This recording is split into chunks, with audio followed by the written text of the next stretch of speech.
Boa tarde, galera. Agora nós vamos fazer um som aqui com a caixa. O anterior foi com a pedaleira, o drive da pedaleira. E agora é o drive de uma caixa Rocktron. Ela só tem um drivezinho e um reverb, só que aqui tá sem reverb. Espero que gostem.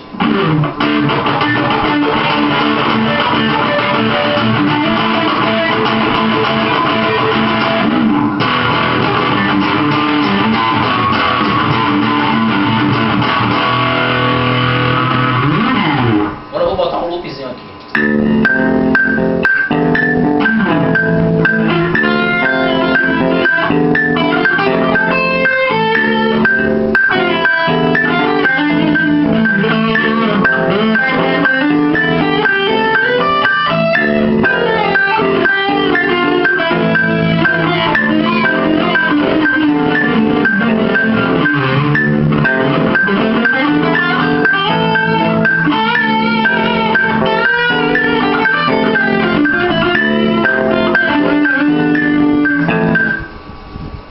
A galera que está começando a tocar guitarra agora tem que ver isso, que a sonoridade vem com o tempo, e drive, distorção, reverb, delay, tudo com gosto, com o estilo musical de cada um.